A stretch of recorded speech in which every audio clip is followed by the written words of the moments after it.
Hello everyone, this is Pico Entertainment and we are back again, and here now we have another video for you, and this will be a review of The Flash Season 7 finale, episode titled Heart of the Matter Part 2. Now there will be spoilers within this review, so just be warned yet, if you haven't yet caught up with all of the episodes throughout the season, you may want to just go away, catch up with all the other episodes, and then come back to this overall review. Now just to recap on the previous episode, we were very much in the full midst of the Godspeed War.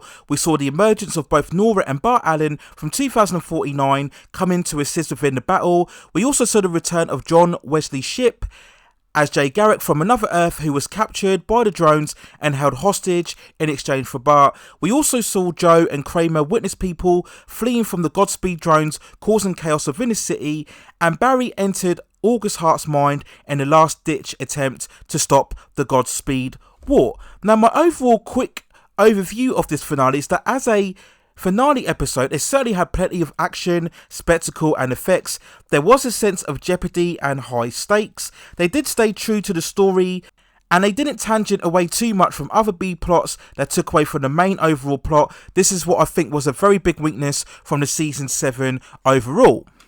So the episode did many of the things that what I would expect from a season finale, but it was let down by too many plot holes, too many Deus Ex Machina moments that if developed earlier could have been really impactful, but because they were thrown in very much at the last minute, you kept asking yourselves, how did that happen? Where did that come from? Why was that character doing what they were doing? And all of these moments really took away from the episode itself, from a storytelling aspect. So we'll go more into a bit more detail into the overall episode itself. So we opened up with a scene with Barry and August together in a church, with him sitting on his throne, so to speak.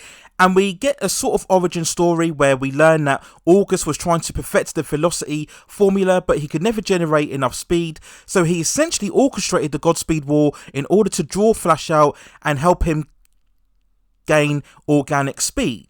Now, I think the scene overall, it was okay. In terms of August Hart himself, we haven't really had a lot of time with the character. Again, this goes back to what I was saying earlier on about a failure in terms of the season overall. I felt if we'd had more time with him as a character and get some more organic development, then it could have had more impact in terms of the scene overall. And I think the actor who played August, he either overcooked it at times. It came across as a bit more hammy and scene tunery, and it took away, I think, the threat level overall. He was making these big grandiose speeches, but he was just overdoing it, and he came across as too jokey at times overall. So again, much more development with August earlier on without the season would have made the scene more impactful. But he gives Barry the ultimatum: if he doesn't give him the organic speed, then he will escalate the Godspeed War. So Barry refuses this choice, and then he goes back together with Team Flash to discuss their plans to fight back, and this indicates the return of Speed Force Nora Allen from earlier on within the season. So again, I was asking, well, she's just come through at the last minute, and she explains why the other forces didn't come out to help, because they were maintaining the speed dimension that we saw them in the conclusion of that particular arc. So I did ask certain questions. Nora is the most powerful Speed Force out of them all, so shouldn't she really go back and help them maintain a Speed Force before joining this battle? Maybe they couldn't get the other actors, and at that point I think that would have included too many characters within this overall story. So she boosts the energy of Barry, Bart, Jay, Nora and Iris. Again, why Iris? Why is Iris getting speedster powers at this stage of the game? We did have that arc where Iris was trapped away in a certain zone to begin with. I'm not sure why that development happened, but why is Iris getting powers? They want to keep Iris involved in the main story, I get it, but again, you're just giving her the speedster powers and she masters them straight away. Yes, we did have previous stories without the series of her getting the speedster powers, but that was kind of a one-off episode. So again, why was Iris getting the power up? I don't know. I also didn't understand the people fleeing the city as such. The Godspeed drones, for the most part, were fighting themselves, and they weren't causing any widespread damage amongst the city. So it was just a bit distracting. Everybody was running away, but the Godspeed drones weren't really particularly interested in really killing anybody within the city. So just a bit distracting. And then we get to the first point of real contention, when we see that Kramer somehow generates super speed and is able to save Joe from being attacked by one of the drones. And at the time of watching, you're thinking, what happened here? Like, how exactly was she able to generate these speed force powers? Now, we do get explanation later on throughout the episode, and I'll talk about that later on, but at the time of watching, it was really confusing, and you were really worried at this point within the episode as a whole. Where is it exactly going? Was it going to completely go off the rails? When it came forward to Team Flash taking on the Godspeed drones, we do admittedly get some very good epic sequences where we see the Team Flash using all of their various techniques against the drones. We had some good points where we saw Impulse using like a star-like attack. We had Nora using like this whip, purple whip lasso type of effect on the drones, and all of this was very good. Some very good sequences on it, and this is what you want from a season finale. Then all of a sudden, Allegra just appears out of nowhere with a device which disarms the drones. Now, we did get some development in the previous episode when Chester was getting Allegra to come through and work on a plan to disarm the Godspeed drone. So, okay, we did get some context here. It was a bit, again, left field, just seeing Allegra just appear out of nowhere. We did later on see Cisco and Frost taking on the drones. A small scene, but again, was it really necessary in terms of the overall episode? Again, we just had to give some indication that Cisco and Killer Frost were helping out in the battle, so fair enough, I suppose. And at this point, this episode itself did have a certain momentum. It had a certain pace, there was a certain energy. As I mentioned before, it stayed on point in terms of the overall battle. It didn't veer away into certain B plots. We did start to hit some problems when we go back to Star Labs, and all of a sudden Barry changes his mind and decides to give August the organic speed. This was following contentious points being made by both Nora and Impulse. He wanted him to give August the organic speed, and Barry decided against it. And I guess at the time, the showrunners felt they didn't have enough time within the episode to see this development play out. But again, if this season had been developed better, then this decision change could have been a very big scene overall, because it's an important decision in giving August the organic speed. And actually it turns out to be a big decision to the team's detriment, because when they give August the organic speed, he all of a sudden decides that he wants to escalate the war anyway, so it kind of rendered the whole decision debate useless, because he was always going to escalate the war anyway, so it didn't really matter. So the two race off, and then Barry, he decides to fight Godspeed on his own. He doesn't involve the others, and again, I'm asking, why did he do that? Because surely they would have had a better chance if they were fighting together as a unit. Now, he does explain this later on within the episode, but I wasn't convinced by his explanation anyway. But so Barry and Godspeed are facing off against one another, and then all of a sudden, Reverse Flash Thorn shows up within the battle. Now, again, at the time of watching, you're thinking, where did he come from? Why did he join the fight? There were some hints at a previous encounter, probably throughout the season. Again, I was kind of in and out, so there probably was a point in time when Barry and Thorn came together, and Thorn essentially owed them because Barry released him for some sort of imprisonment. That's why he came back. So at the time of watching, again, you're kind of glossing over this moment, and you're getting into the excitement facts that Thorn and Barry will be fighting together against Godspeed. So the fight continues, and then all of a sudden they generate these sword lightsaber designs.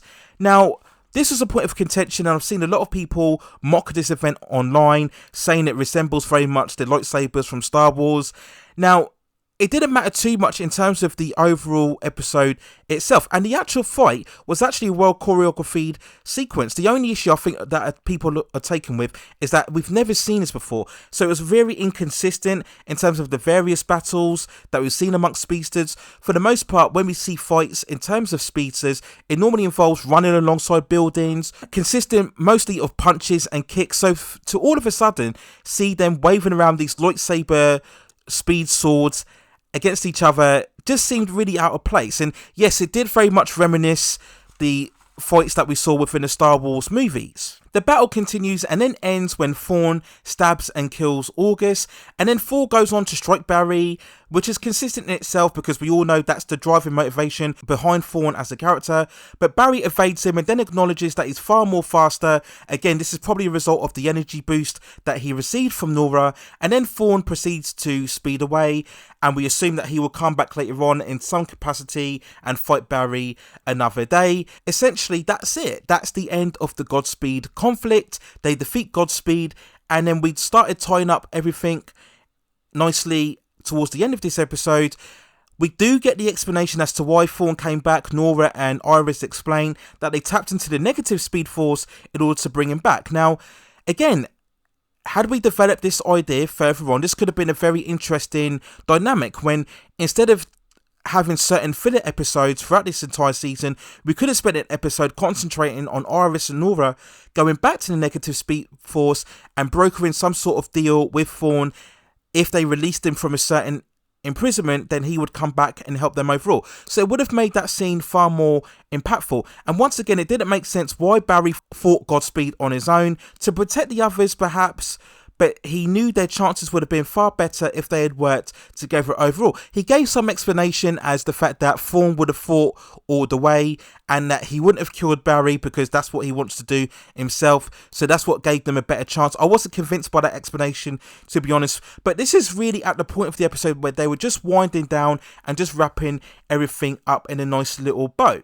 And also, Nora conveniently explains that she wiped away August Hart's memories because he had been in prison in Iron Hearts, so just to make sure that he doesn't uncover who Barry is.